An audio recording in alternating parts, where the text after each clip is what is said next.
Good afternoon, Mrs. Hunter. This is Brian Ferris, and this is my report on the Republican Party. As you can see, I got my ears lowered since our last video presentation.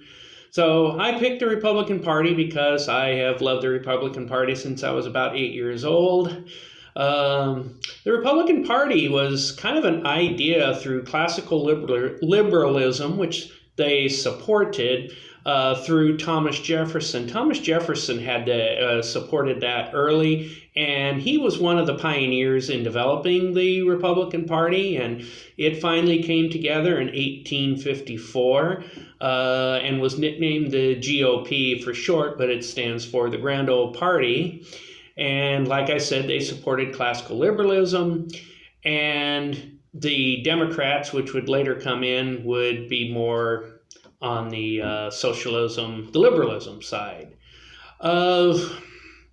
Basically, Abraham Lincoln was our first president, probably because he was our first Republican president, and he was against slavery, where the Democrats, one of their first early real problems was they supported slavery. They supported the southern states. And throughout the time of 1854, after the Civil War, Democrats continued to vote anything that it was abolishing slavery. They always seemed to favor slavery, any amendment or anything that came up. So the Republican Party had started its foothold as far as slavery was concerned of not supporting it. Then around 1900, the Industrial Revolution was starting to swing into full tilt, and that meant that people were working for other people. In other words, people that had money were hiring people to come work for them so that they could be guaranteed and earn a wage income, whereas in the early colonial days, it was like if I had 25 tomatoes and you had 25 cucumbers, we just traded basically. So as the Industrial Revolution continued, more and more people started working and more people started becoming wealthy. And they started leaning to the Republican Party, whereas the Democrats were supporting a more socialistic, everybody make an equal wage. The New Deal in 1932 by Franklin Delano Roosevelt to get us out of the Great Depression, that was an idea of Social Security. I think it's the biggest scam in the history of government politics. It was great for the time. They were able to compile a great amount of money before the first recipients were able to draw it. Unfortunately, as time went on, people are living longer. They originally set the age to 62. Well, a lot of people weren't living to be 62 when it was first incepted. But over the period of time after that, after World War II, the party during the Cold War, the party seemed to stay on a pretty even keel when it came to military, although their moral issues started separating. Church and state, abortion, women's rights, all of that started coming into play. Then in 1976, when President Jimmy Carter took over, we had the Iran hostage crisis, which really put a damper on our country. Ronald Reagan came in and cleaned that mess up, or helped clean it up. And he was the first president I ever voted for. I voted in 1980. I was eligible to vote. And I love the man. I think he was the greatest president. And of course, a lot of historians believe that too. We've had 19 Republican presidents, and like I said, they all opposed abortion. In the 20th century was a whole different class. That was, of course, we had the Bill Clinton era where the Democrats and Republicans really separated on an impeachment issue, just as they're doing with Donald Trump. Right now, it's opposite. The Democrats controlled the Senate. Republicans wanted impeachment of Clinton.